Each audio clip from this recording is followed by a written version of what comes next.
Welcome to Vin and Mike, episode 7. Woo!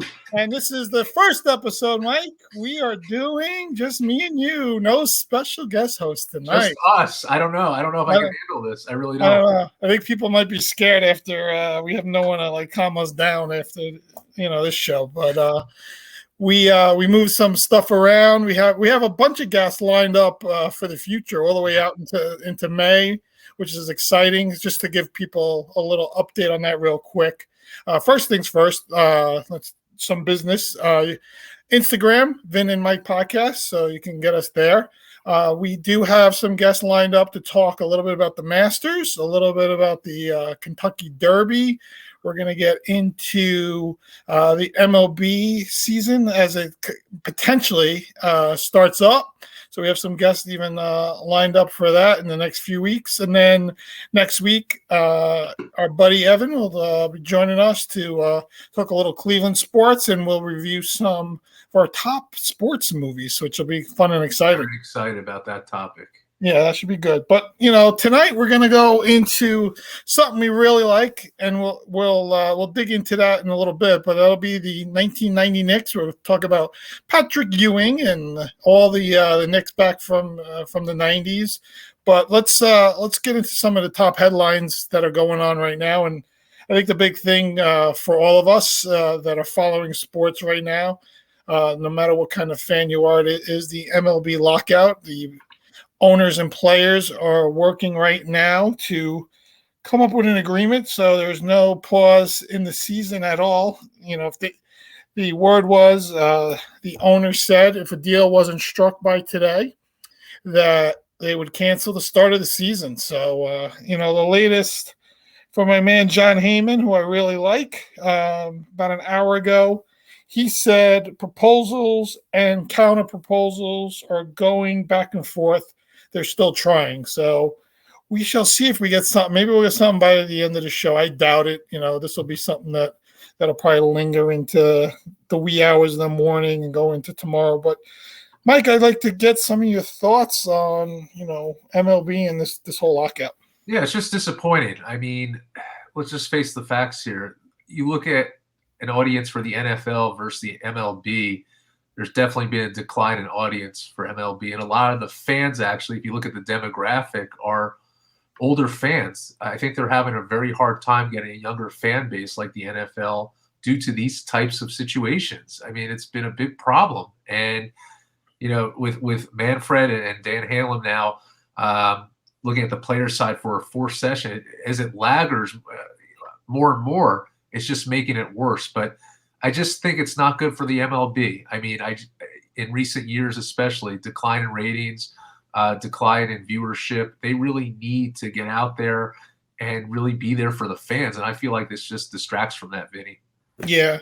And, and I did read one of the tweets from John Heyman about scab players and that whole lockout and using players that aren't part of the union, which they did. I forget what year that was, but I think it was actually 95 when they came back from the 94 strike that they were using replacement players. And that was terrible. That's just such a slight on baseball, and bringing in guys that, were in the minor leagues, no longer minor leaguers, and all the crazy stuff that goes along with bringing in that. I hope we don't go down that road. To me, it's not baseball. It's not fun to watch. No, it's not. It's a lot of stubbornness of the owners and the player. It's just on both sides. Yeah, and we're coming out of COVID, right? Like the last two baseball seasons have been COVID, drenched, and the whole thing. We had the 60-game season in 2020, which was terrible. It was just horrible the way baseball was drawn out. Last year it still didn't feel like we were 100% back, and then today you felt good living in the New York, New Jersey area, hearing about mask mandates really being rolled back and everything, and opening day was supposed to be March 31st. Hopefully it still is for the Mets here. I think April 7th, the Yankees is opening day, here, you get excited, and everyone across, the entire United States, gets excited. It's like that sign of spring, that warmth that's coming in. Baseball's rolling in. We're just rolling out of March Madness. The NFL draft's coming in. All that all plays together for me. And to lose baseball at this point, just disheartening. And someone made a good point. Baseball doesn't have that 95 feel. There is that 98 feel because there is no Cal Ripken. There is no Mark McGwire, Sammy Sosa, a home run battle. That's not going to happen. There is no Derek Jeter and the 90 Yankees. None of that is right there for baseball right now. And I think they're in a place where they have to understand that. And you got billionaires fighting with millionaires while we have a lot of other stuff going on, which we know, and it turns people off. It's funny that you say that because these millionaires and billionaires fighting with each other. Player pay has decreased for 4 consecutive years, and that's when even the industry revenues grew and the franchise values soared, and just it's just not right. It's just like you got to take care of your people, and I think it's on both sides, but I think there's a lot of incompetent owners, a lot of greedy owners. That's what I'm seeing. Yeah, well, you got to figure that we're going to have a decline in the last 2 years with COVID, right? They didn't have fans in the stands. They missed a lot of games, a lot of stuff. But I think sometimes when you look at it, baseball doesn't have a salary cap. They don't have anything that puts in position to sign players at a certain cap and certain numbers and all this stuff. I think Tampa as a team was making less money than Garrett Cole was last year. So those are the things that drive you crazy. But I think baseball's got an issue with their stars. They pay their stars $30-40 million, and then that's it. They don't pay, they don't pay anyone else. And, it's a very top loaded game right now. We know the NFL is similar with quarterbacks, but they have caps in place. They have minimum spend limits. They have free agency. They have all the things that, continue to go. Maybe they don't have the best contracts like baseball do, but at least, once you're on a roster, there's guaranteed kind of money there and all that. So, we'll see. And like you said, they just don't have the audience that the NFL has at this time. So they have a lot of work to do. We'll see what comes out of it by the end of today, maybe tomorrow. So maybe it'll be a topic we have to discuss next week. We'll see. Continuing on baseball, some big news out of Miami. Kind of shocking for me when I saw it that Derek Jeter stepped down as CEO, and also he's no longer even a shareholder of the Marlins. I don't know how that works. He must have sold his 4% back to the majority ownership, and he's now no longer associated with any major league team as far as ownership. Kind of shocking to me. I thought he did a pretty decent job as CEO. I thought the Marlins over the last 5 years are in a much better place than when he first came in. But I think this is a good opportunity maybe for the Yankees now to, say, hey, Derek, you want to come back up to New York and be part of the franchise again? What are you thinking? Yeah, it's funny because one of my good friends, family's just huge Yankees fans, and he wrote he could become the Yankees GM, and everyone's just like, yeah, that could be a great thing.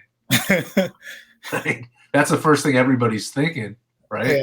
Going to that organization. What are the chances that it happens, though? Well, what a lot of people also think about is, Yankee fans are just not enamored with Aaron Boone, right?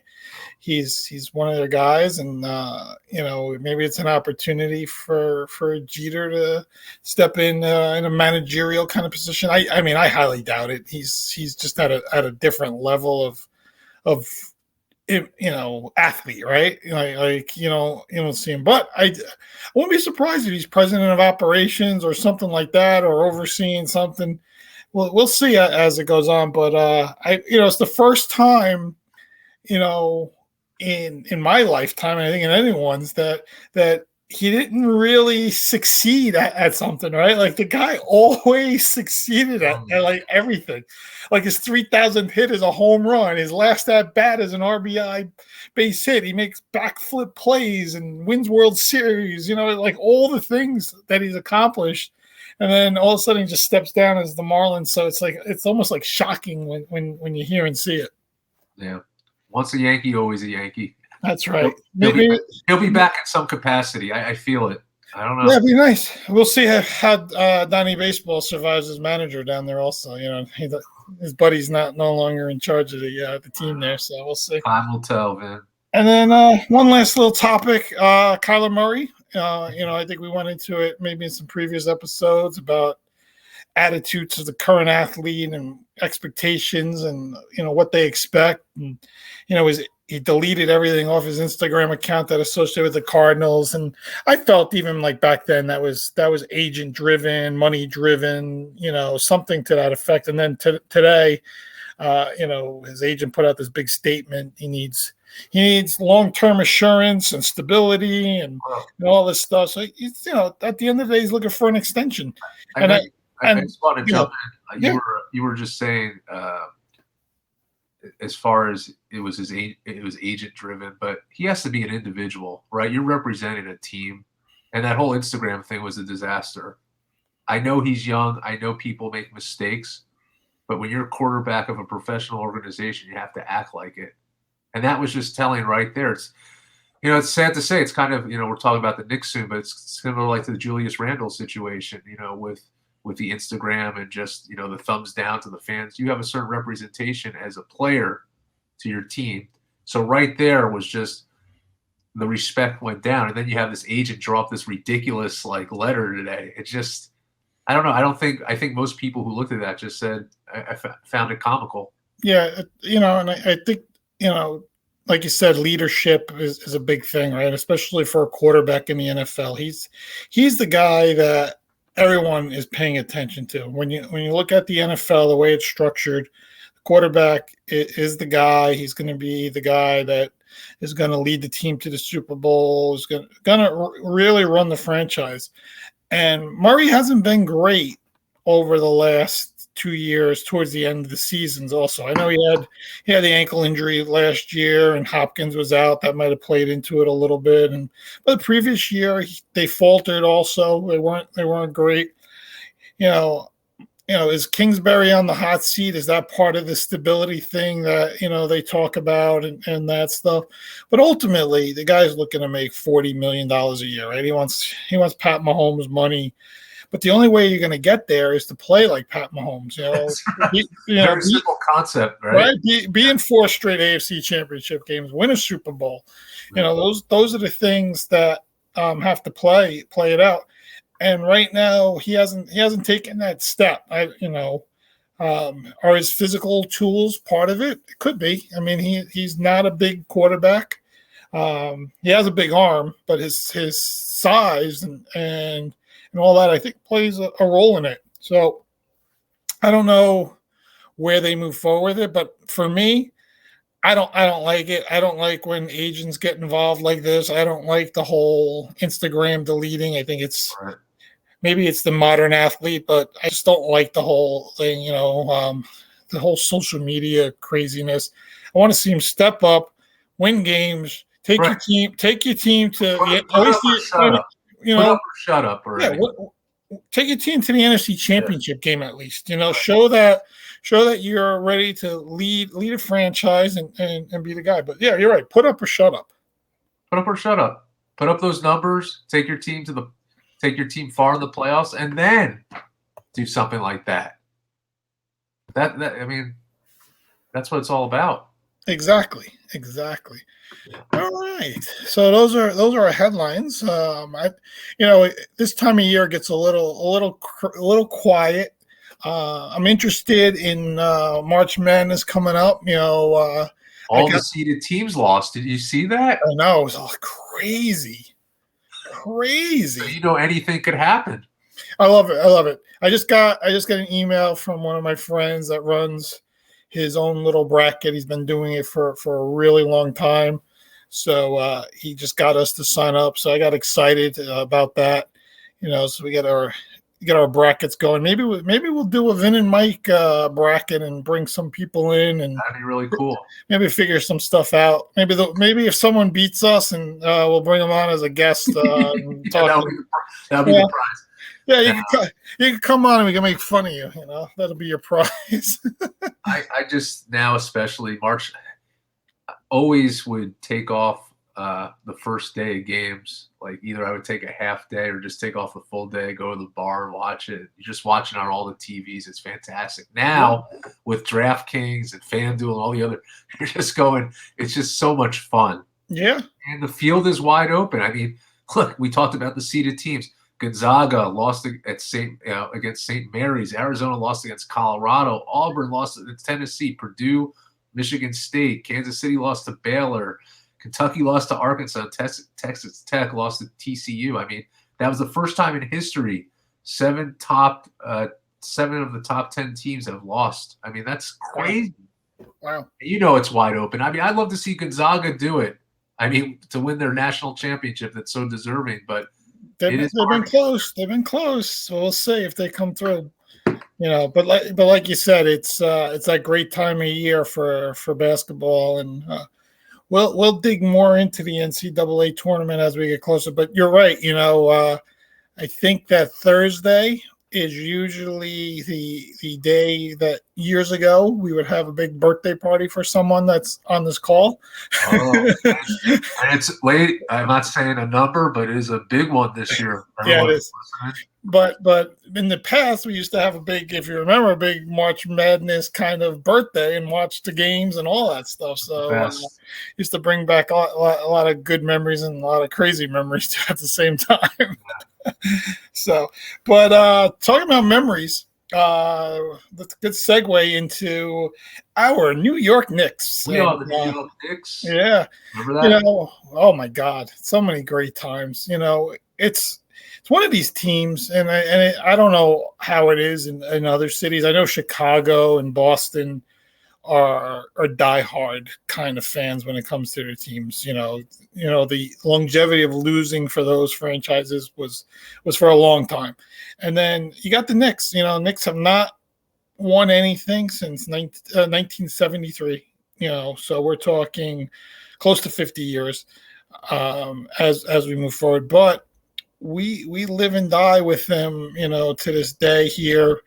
In New York, there's nothing better to me than a playoff game in Madison Square Garden with the Knicks, and there was nothing more exciting than those 1990 New York Knicks teams with our man Patrick Ewing leading them, especially 93, 94, which ended in heartbreak.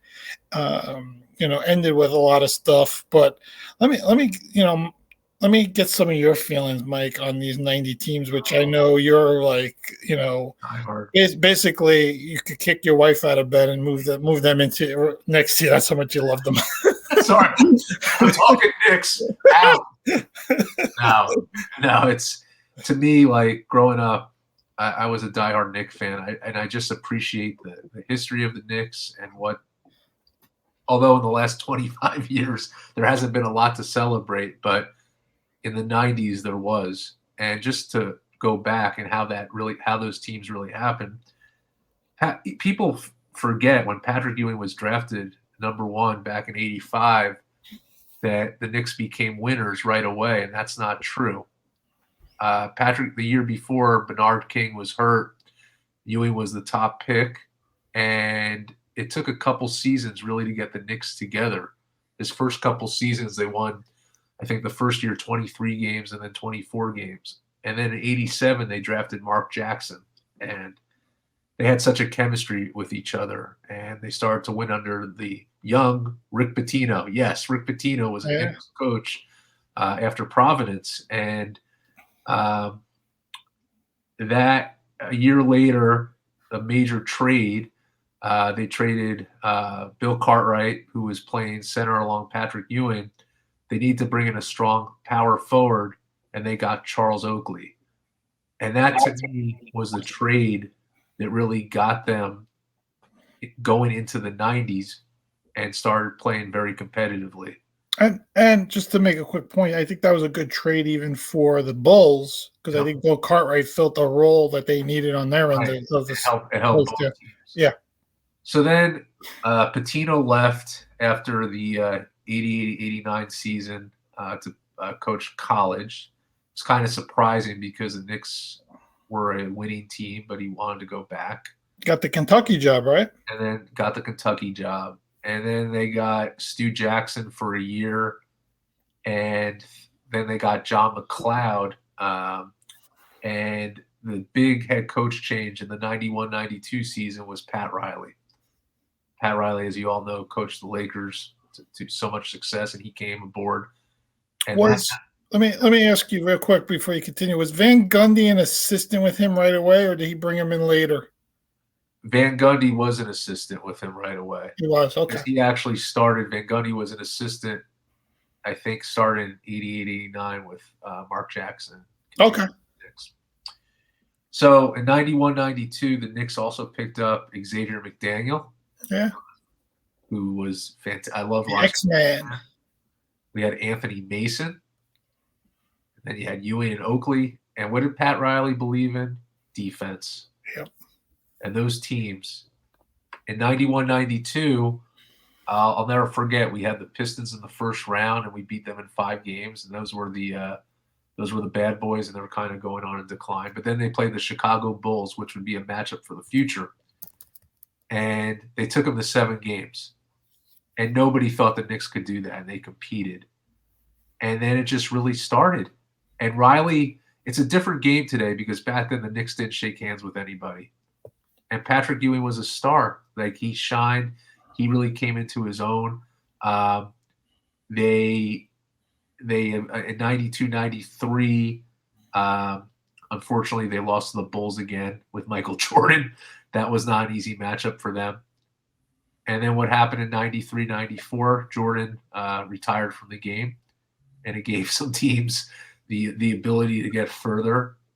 And then the Knicks made it to the finals that year, that glorious year when the Rangers made the finals as well. Rangers ended up winning the Stanley Cup, and Knicks unfortunately had heartbreak against the Rockets. But those teams were so fun to watch. The Garden was electric. Everyone was talking Knicks basketball. And, you know, Vinny, we talk about this. Although Patrick Ewing didn't win a championship with the Knicks, the element that he brought to the Garden with those teams will never be forgotten. When they honored his number, whenever it was 10 years ago or how many years ago, even though he was, and he said this, like, Knicks fans could be brutal, which I think it's a very difficult market to play in. He was booed on many occasions, but the fans had a lot of respect for Patrick Ewing because if you look at the teams now, what Ewing did for those Knicks, and the excitement that he brought during those 90s teams, no one will forget that. All the rivalries, I mean, against the Bulls, the Pacers, it was just fantastic. Reggie Miller coming into the Garden and fighting with Spike Lee. I mean, it just brought so much enthusiasm to the game. So I have nothing but great memories of it. And it really made me a fan of my childhood, and just have a lot of admiration for what those teams did and what they accomplished. You need to pick up the book. Chris Herring, who's Sports Illustrated writer, also wrote for, I think, ESPN and a few other outlets. He just wrote a book, Blood in the Garden, about the 90 Knicks. It just came out, I think, the beginning of this year. I've heard him talk about it on a couple other radio shows. It's supposedly really, really detailed and everything. And one of the things I listened to him talk a little bit on WFAN here in New York. And one of the things that he said, which was interesting to me, is that Riley was using analytics back in the early 90s when it came to coaching. Like they would look at plus minus before plus minus was even known. Yeah, so like Riley really was into like all the analytics, very detail orientated. I think that's the thing that people don't realize about Riley is that not only, he coached the Knicks team, to me, that never did enough justice for Patrick, and I'll get into that in a little bit. But, great Laker teams. He did a great job when he left the Knicks and go to the Heat and led all these different teams to final runs and championship opportunities. And he's one of the best coaches in the history of the sport. But just to go back when I say that, Knicks never did Patrick any justice, and we've spoken about this many times before, is that he never played a game. And I think we can look at it and try to figure it out with another Hall of Fame player. And I think that says a lot. You look at all these other championship teams and runs and great players, and I don't take anything away from any of them. But even the great Michael Jordan, even the great LeBron James, even the great Kareem Abdul-Jabbar and Magic Johnson. I can go right down Kobe Bryant and Shaq played together. I can go down the whole list of all of these guys. And even Barkley played with guys that are great. Malone and Stockton played together for years. And you can go, like I said, a tremendous amount of guys. Patrick never had that guy.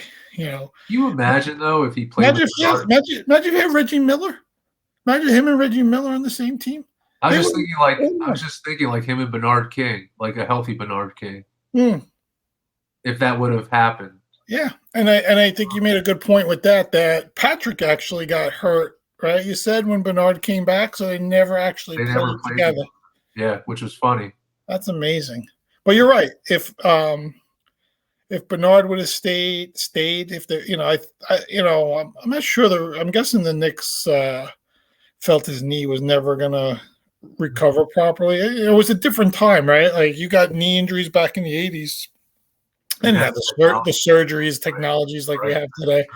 So my guess is to get back in shape with the Bullets. He made the All-Star team.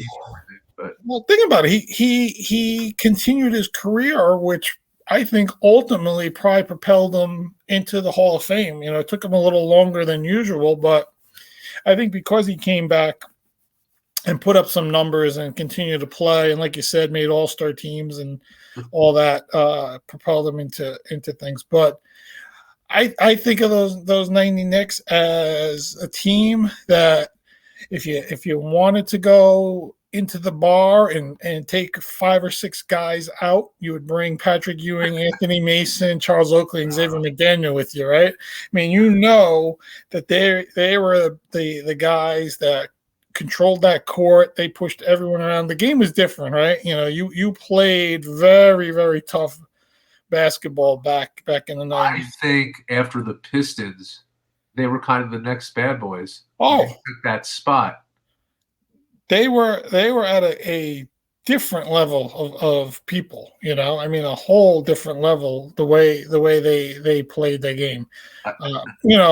Alonzo Mourning used to get all riled up. There was all kinds of fights, right? Van Gundy holding on to his leg, all that stuff.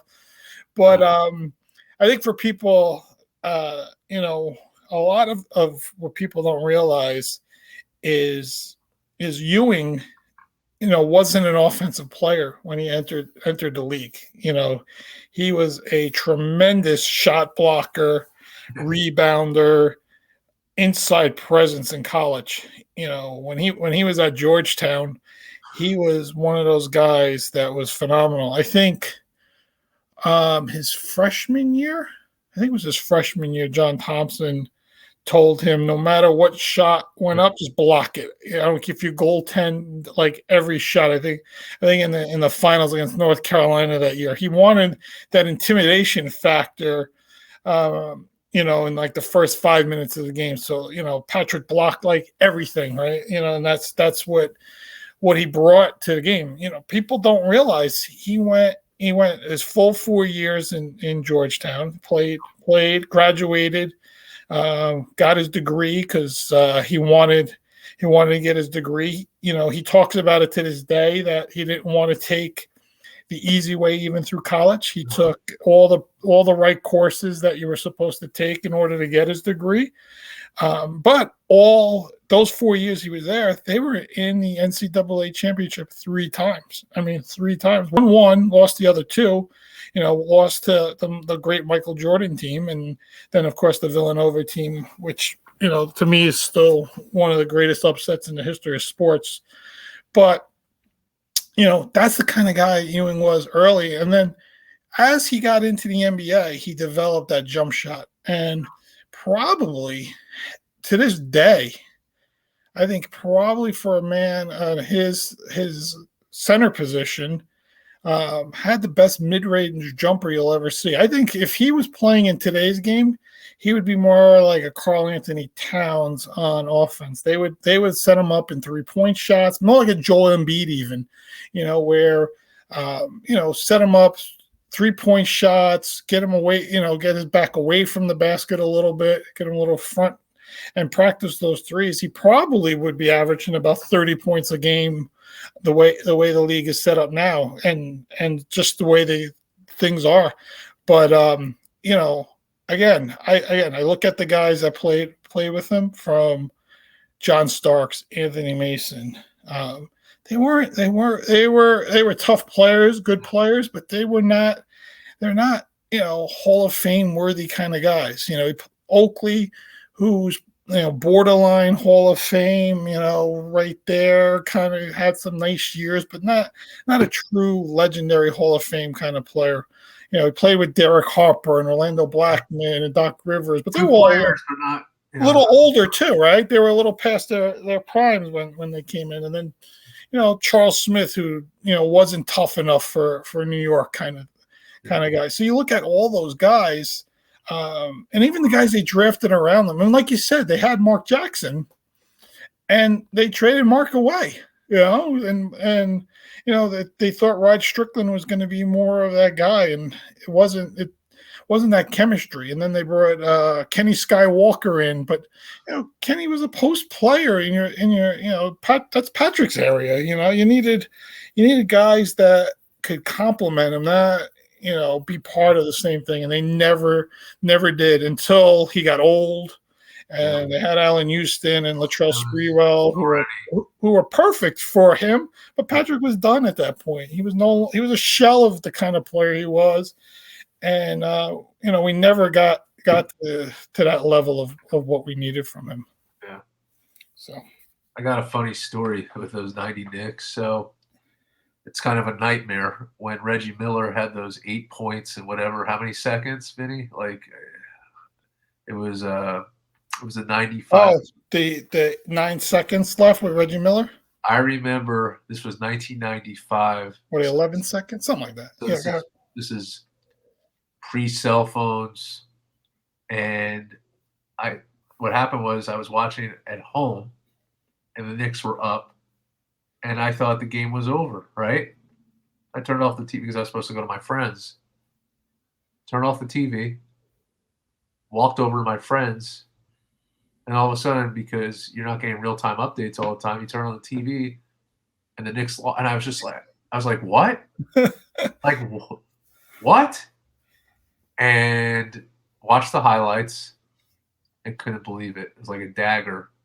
I'll never forget that. Can you believe the way Reggie Miller just took the ball and took 2 steps? I mean, he drilled 3-pointers like layups. I mean, one after the other. I mean, talking about an incredible shooter. I mean, that guy was an incredible shooter. But yeah, that game, probably that game, the Charles Smith not dunking the ball game. Ewing's finger roll.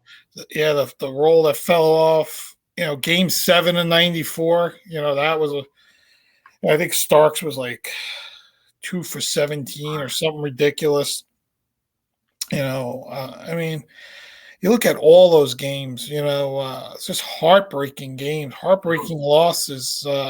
And then you remember in the 90s, you played Jordan, as Michael Jordan, who, he dominated basketball, and you had to play him. There's a lot of Hall of Fame caliber players that never won a championship because in the 90s they had to play Michael Jordan, and you had two different runs, and then in between those two runs, you had Akeem Olajuwon, Yeah. who a lot of people consider a top 5 center of all time, right? Don't forget, every team had some kind of superstar represent. Even like Shaq was coming up at that time. He came in '92.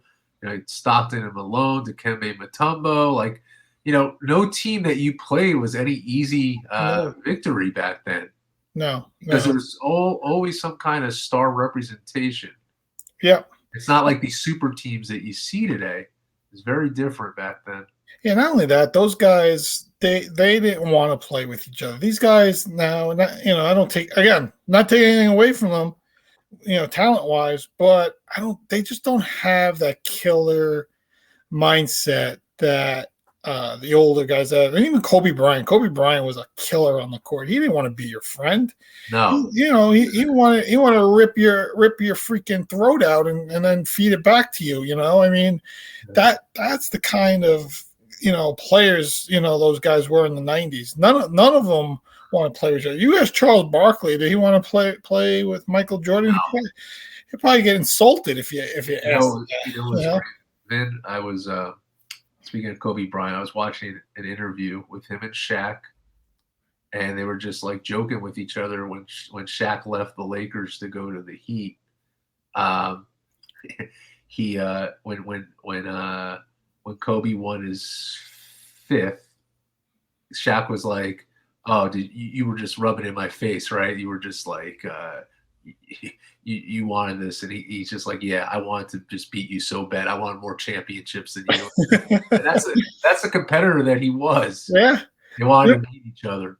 One of the best things I've seen recently, Kobe and Jordan were on the All-Star game against each other, and they're sitting there talking crap to each other during an All-Star game. You can't do this and I can't do that, and I mean, this is an All-Star game, and these guys are just going at it. I always talk to people about Jordan and Kobe's mindset, and then thinking about them in their primes, and if they played against each other in their primes, that those two guys would have gotten ejected at some game at some point, because they would have definitely went at it on the court, because they have the same mentality. It's that mindset of just wanting to beat everyone, and they just went out there and played to that level. I think, to me, that's the difference when people ask me about LeBron and Jordan. The comparison for me is I think LeBron is a super talent. I think he's a physical freak, but he doesn't have that overall killer instinct that Jordan had and that Kobe had. Those guys had a different mindset, different killer instinct about them. They're just a different way about them. And again, I think that, to me, is when you do comparisons and who's the guy, that's another reason why I always think Jordan is just a little above. I just, he's just a little above. I love the Magic Bird rivalry too. That was, talk about talking trash, and just like, they didn't talk on the court, those teams. It was awesome. Yeah, and that's a great 30 for 32. That Lakers Celtics rivalry. Yeah. And we talk about it. That Magic Bird rivalry from college, right? From Michigan State and Indiana State, that went into the NBA. The NBA was in trouble when they came in, because of the drugs and all the craziness going on in the NBA, and they came in and really saved the game in that way. Do you know Jordan's first contract with Nike? Nike had all kinds of clauses in it because they were so afraid to give an NBA player any kind of contract, because they still associated those late 70, early 80 drug times associated with it. So they didn't really give them like a massive contract, the first go around. And I forgot what it was. Something about, I forget how many sneakers he had to sell or whatever, and it was like off the chart. Like when it came to it, but yeah, even that first like contract, they were very skeptical of giving it to him. But Bird and Magic, to go back, they came in. The league was in shambles. Michael Ray Richardson, the whole thing with the cocaine, everything going on. They came in and really brought a rivalry, right? They brought that Celtic Laker rivalry. They brought a balance back to the NBA, and then you have Julius Irving and Moses Malone, who came really more from the ABA and brought some, and then Jordan on top of it, and then the league They say really came back. It really came back. And it really started with Magic and Bird. I totally believe that. Because I totally believe it. Yep. Games weren't even televised live. I know, right? That's hard. That's crazy to even think about. Now and then Jordan with the endorsements, and then having Bird, Magic, and Michael in at the same time. It's just crazy. And what did you like to do on Saturday afternoons in the 90s, right? Bulls, Knicks, right? Ahmad Rashad. Ahmad Rashad was the sideline reporter. We didn't like that. We didn't like that show. That theme. Who didn't get pumped up to watch a game? Oh my God. It was the best. My mother watched Saturday NBA basketball. She didn't care about basketball. Now she cares more about basketball than anyone. She watches the Brooklyn Nets constantly. She's a huge Nets fan. She watched the first game. It's the funniest. She watches the first game of Durant when he first comes to the Nets, right? And I don't know, he missed like 3 shots in a row or something. And she's like, why do we get this guy? He's not that good. She's going, and I'm like, can you wait to see? Now, he's like, he's the golden child to her. She can't wait to, comes back. And, she was funny. She's like, Harden just didn't want to try anymore. He just didn't want to be here. Well, he had a triple-double against the Knicks the other day. Oh, yeah. Well, now he's going to go on his roll again, This is another example where this trade helped both teams for different reasons. I think both teams, and I think you probably favor the Sixers with the trade, Vinny. Right now. But it depends what happens with Ben Simmons. Of course. Yeah, that's the big thing. I like Ben Simmons healthy, mentally, physically on this Nets team because Kyrie is a killer scorer. Kevin Durant is, to me, one of the top scorers in the history of the league. A guy like Ben Simmons is a distributor. He reminds me of a little like Jason Kidd, not at that level, of course, but that's the kind of game he has. Distributes, makes a shot once in a while, plays good defense, long, rangy point guard, right? He's about 6'8". He can do those things, rebound. You don't need him to score 15 points on this Nets team. He could score 10. You would want him to be 10-10-10, or as Barkley used to say about Draymond Green, a triple single. Oh, right? I love that triple single. All right, 9-9-9. But that's okay, right? Like if Ben Simmons is scoring 9 points, 9 assists, and 9 rebounds for your night with Kyrie and Durant and then you got Drummond, you got Seth Curry, you got Patty Mills.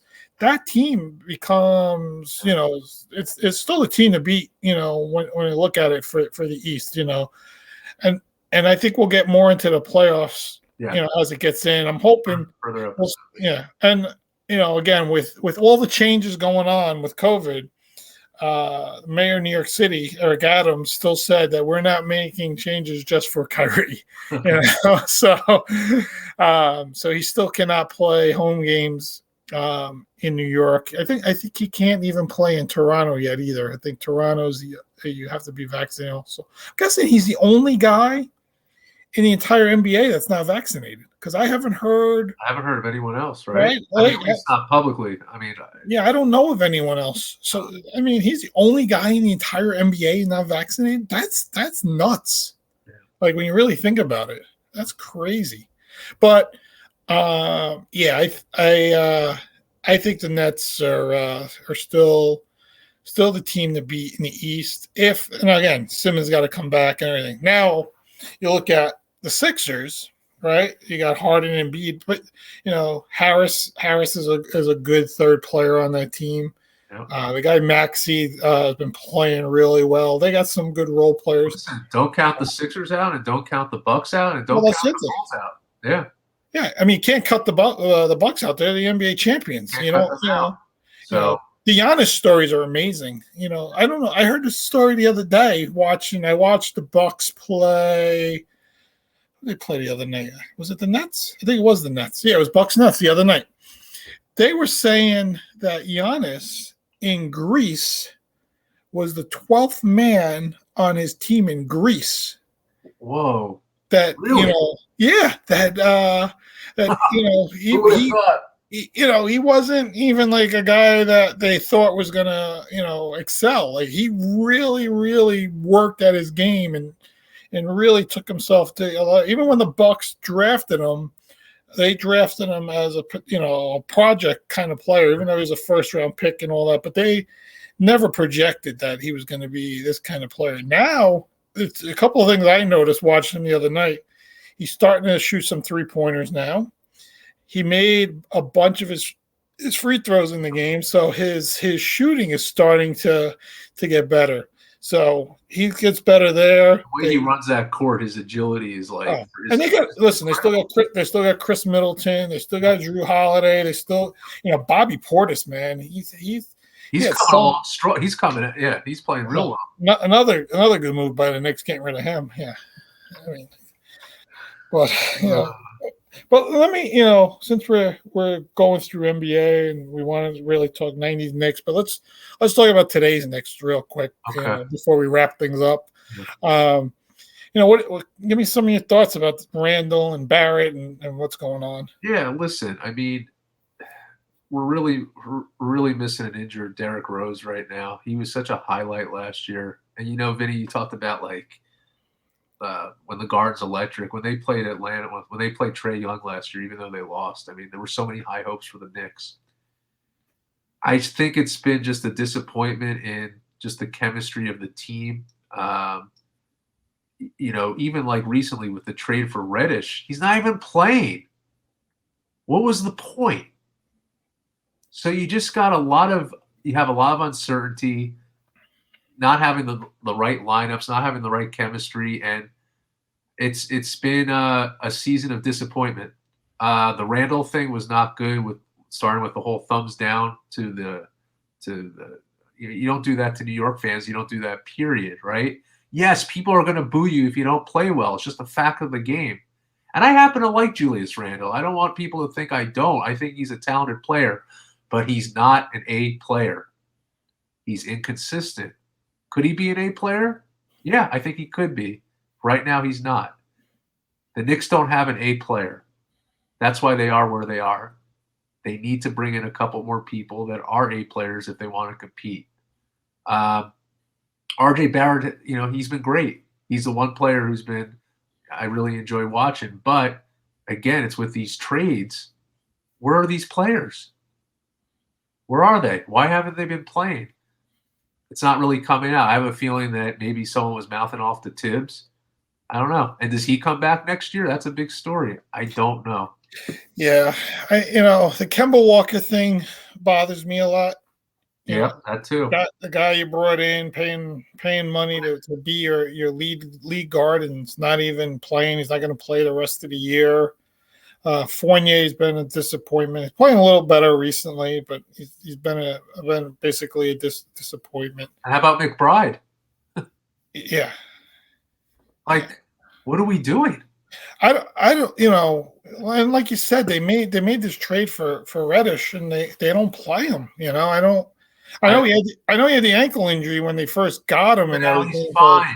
But I don't get it. I don't get a lot of the things that they're doing. And again, I think Thibodeau is going to be somebody that they're going to have to consider. Is he the guy moving forward? And then what do you do with Julius Randle in the offseason?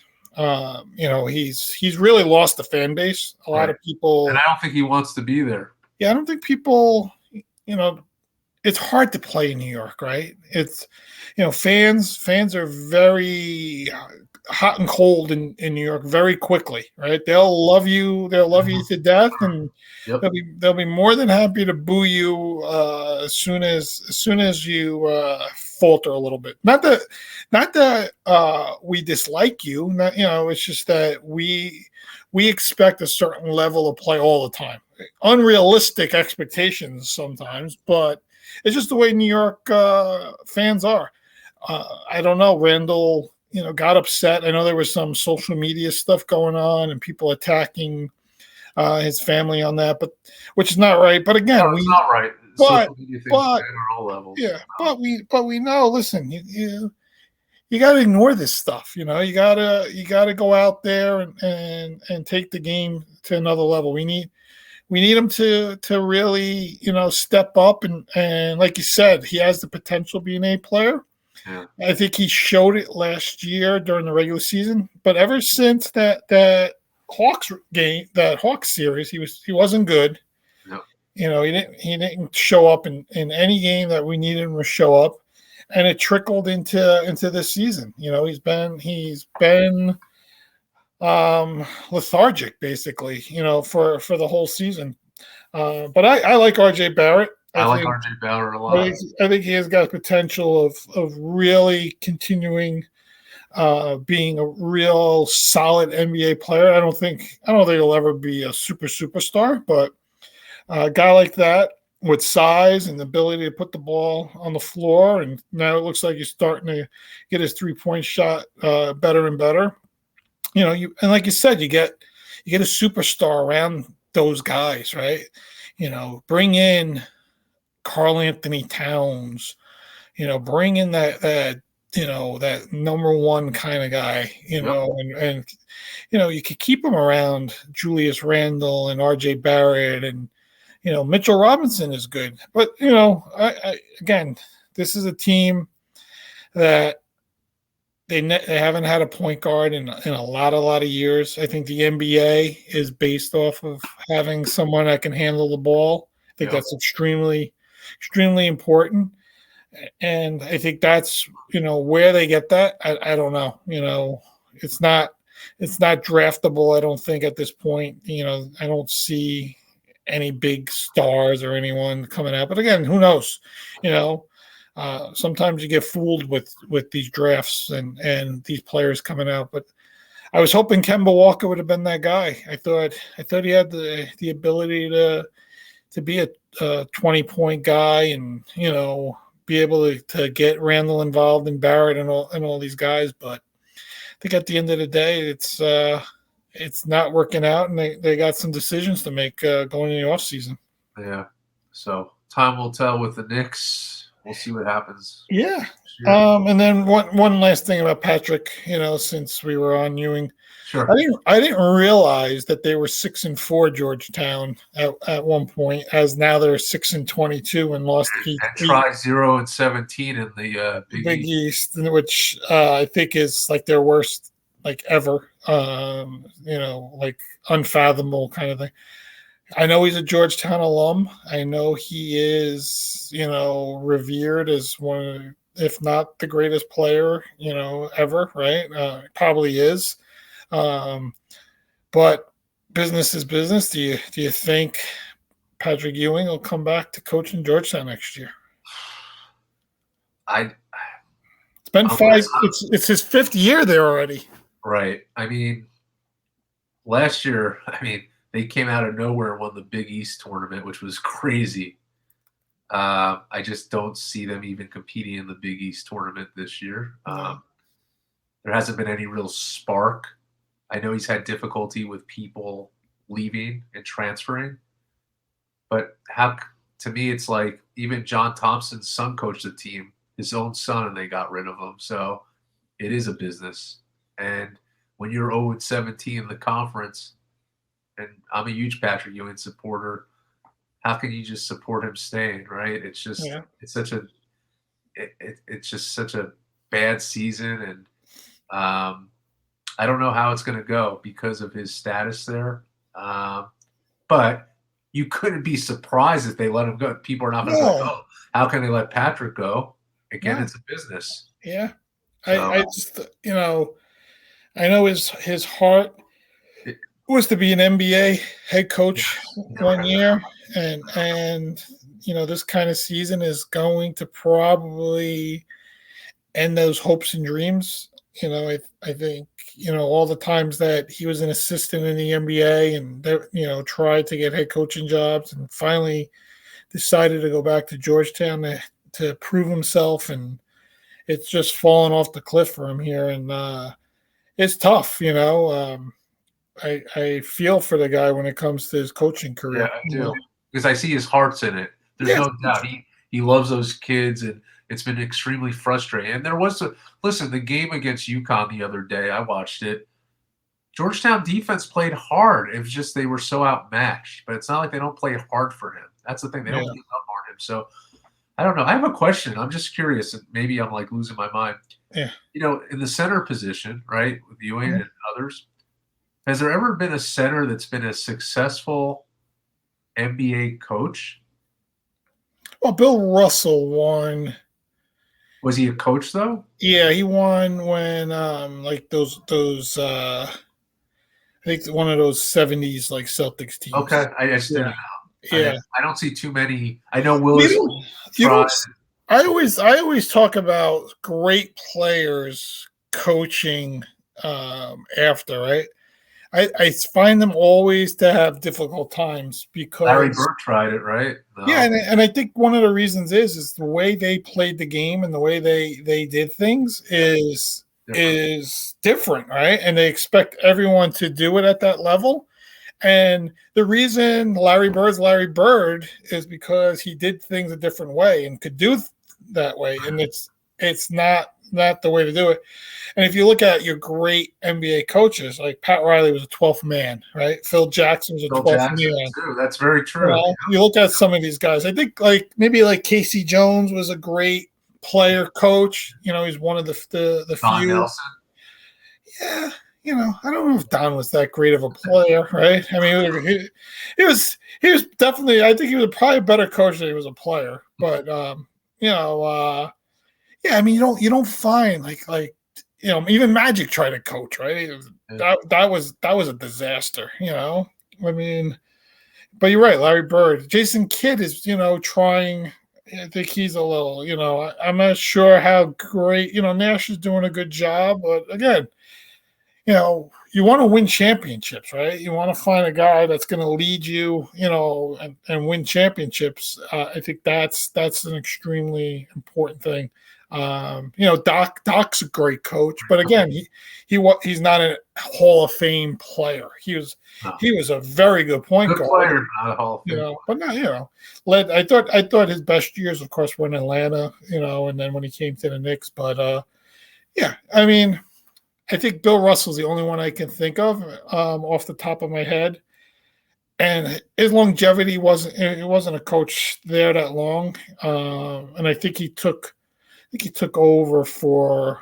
I don't know if he took over for Red Auerbach or not. I would have to look it up, but he's the one that comes to mind. Yeah, it's hard to, like I said, it's hard to find great players to be great even in other sports. You look at Joe Torre wasn't a great baseball player. Tony La Russa wasn't a great baseball player. Tommy Lasorda wasn't a great baseball player. Who else? Don Baylor. He was, guys like that. Dusty was a really good baseball player. I think he's a much better manager.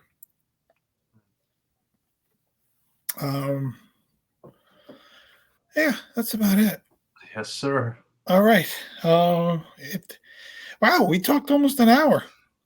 It's It's pretty the two cool. of us. Very good. So next week, like we said, we're going to do some movie chatting and some Cleveland sports talk. We'll get into the Cavs and maybe some Baker Mayfield, and we'll get into that. And then in a few weeks, got some other guest hosts already lined up. People are excited about the show, which makes me excited. Yeah. We have a very small core kind of audience right now, which is fun and good to talk to them in social media, and people reach out to us. And I've had a bunch of people reach out to me that want to guest host, and trying to slot them in, correctly and what their expertise is, right? So we're doing that, and we're trying not to have a repeat host yet. Maybe one of these days we will. We almost tried that today, but we at the end of the day we decided to just roll it with us, and I think we did pretty good. We did. Great episode.